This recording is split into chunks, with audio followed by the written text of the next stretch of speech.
नमस्कार, मैं PM DNS Singh और आप देख रहे हैं कमाल यार। इस वक्त की बहुत ही बड़ी खबर निकलकर सामने आ रही है यहाँ पे नेपाल से। जी हाँ दोस्तों, कहीं न कहीं नेपाल के अंदर जो बारिश हो रही है उसका बुरा असर भारत पर पड़ रहा है। और दूसरी बड़ी बात यह है कि मीडिया रिपोर्ट्स इसे यहाँ पे नेपाल की गलती बता रहे हैं, लेकिन इस वीडियो में हम ये जिक्र नहीं करेंगे क्योंकि ये जिक्र तो हम कई बार कर चुके हैं। आज हम वो चीज लेकर आए हैं जिसे आप सुनकर सभी हैरान हो जाएंगे, क्योंकि अब यहाँ पे मीडिया की भी पोल खुलती जा रही है। जो लोग हैं वहां के जहां पे बाढ़ आई है उनका क्या कहना है, एक्चुअल में वो किसे इसके जिम्मेदार मानते हैं, एक्चुअल में वो इसका सॉल्यूशन क्या मानते हैं, ये सारी बातें हम इस वीडियो में करने वाले। तो वीडियो के अंत तक बने रहिए और अगर आप चैनल पे नए हो तो चैनल को सब्सक्राइब करके बेल आइकन दबा लीजिए ताकि आपको अगला अपडेट भी सबसे पहले मिल सके। चलिए वीडियो को शुरू करते हैं।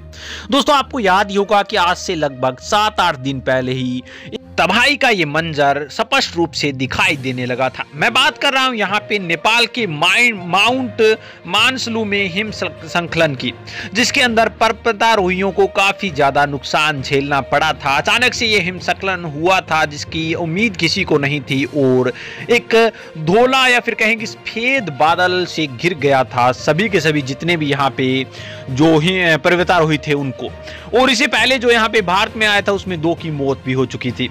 उसके बाद से ही या फिर ऐसे कहें कि पहले भी कई बार हो चुका है, जैसा कि हमें पता है। अब की बार या फिर पूरे साल के अंदर पीछे 3 बार बाढ़ आ चुकी है और तीनों ही बार कहीं ना कहीं मीडिया ने निशाना साधने से बिल्कुल नहीं चुका है नेपाल के ऊपर।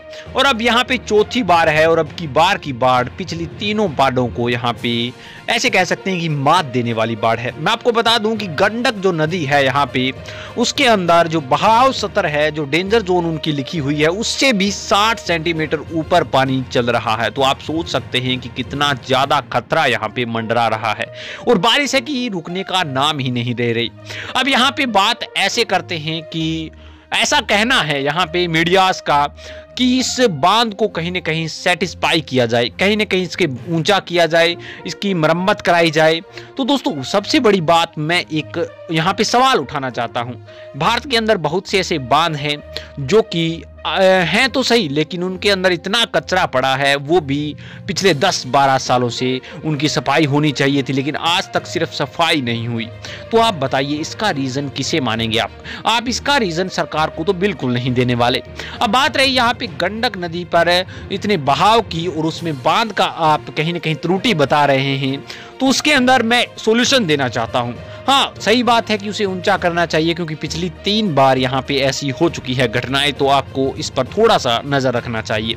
लेकिन अगर दोस्तों देखें कि क्या ये सेटिस्फेक्शन वाला उत्तर है, क्या ये यहाँ पे कहीं ना कहीं चाल की बात है, तो दोस्तों इतना आसान नहीं होता। किसी भी बांध की मरम्मत कराने के लिए बहुत ज्यादा पैसा लगता है और जो कि आसान काम नहीं होता। तो आप सोच सकते हैं कि इतना पैसा इन्वेस्ट करना सोच समझकर करना पड़ता है, क्योंकि पिछले ही दिनों हमने देखा था कि श्रीलंका के अंदर जो इकोनॉमिक क्राइसिस आया था वो बिना सोची समझी रणनीति की वजह से आया था।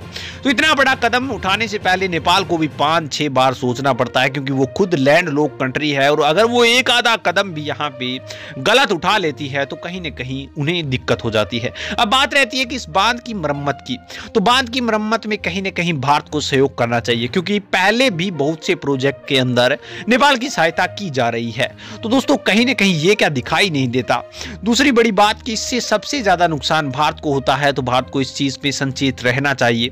अगर मान लेते हैं कि इसकी यहाँ पे मरम्मत करवा दी जाए, तो दोस्तों बारिश का कौन क्या कह सकता है, कितने की मरम्मत कराएंगे आप या फिर कितना ऊंचा और चक देंगे इसे आप, जिससे कि इसकी यहाँ पे लेवल को बढ़ाया जा सकता है। मुझे नहीं लगता कि ये पॉसिबिलिटी है। दूसरी बड़ी बात यहाँ पे जो धरातल के लोग हैं जहां पर बाढ़ आई हुई है उनका क्या कहना है। दोस्तों, उनका जब ग्राउंड रिपोर्ट निकाली गई तो उनका ये मानना है कि सरकार ने पहले भी वादे किए थे कि उनके घरों को ऊंचाई पर बनाया जाएगा, यानी कि यहाँ पे जो एरियल वैल्यू है जो निचाई की उसे थोड़ा ऊंचा किया जाएगा, जिसके कारण बाढ़ से प्रभावित ना हो। हाल ही के अंदर 3 फुट से ऊपर पानी चढ़ा हुआ बताया जा रहा है और कहीं ना कहीं देखा जाए दोस्तों तो इसका रीजन है धरातल बहुत ज्यादा नीचा है और लोग ऊंचाई की जगह पर यहाँ पे अपने कैंप्स बना रहे हैं, अपने तंबू तान रहे हैं और वहां पर रह रहे हैं। वहां के एरिया के लोग हैं उनका ये भी कहना है कि प्रशासन ने एक बार भी यहाँ पर आके हमसे नहीं पूछा कि आपका हाल क्या है, आप सही तो हैं या फिर आपकी कोई दिक्कत है। दूसरी बड़ी बात यहाँ पे कि इतनी ज़्यादा वो भी डाइट की व्यवस्था भी नहीं की गई कि लोगों को भूख से बचाया जा सके या फिर ऐसी वैसी बातें जो कि एक बाढ़ के जरिए हमें करनी चाहिए। जिसके मामले में अगर देखा जाए नेपाल को, तो नेपाल अपने लोगों को इस तरह की मुसीबत में देखते ही सबसे पहले रेस्क्यू ऑपरेशन शुरू कर देता है। तो कहीं ना कहीं देखा जाए तो ये गलतियां भारत की ही ज़्यादा लगती है, तो नेपाल को दोष देना वैसे भी गलत लगता है। दोस्तों आपकी क्या राय है यहाँ पे? अपने विचार कमेंट सेक्शन में जरूर लिखिए। चलिए आज के लिए इतना रखते हैं, आगे कोई नया अपडेट मिलता है तो फिर आपके सामने हाजिर हूं। वीडियो को लाइक कीजिए, शेयर कीजिए और अगर आप चैनल पर नए हों चैनल को सब्सक्राइब करके बेल आइकन दबा दीजिए ताकि आपको अगला अपडेट भी सबसे पहले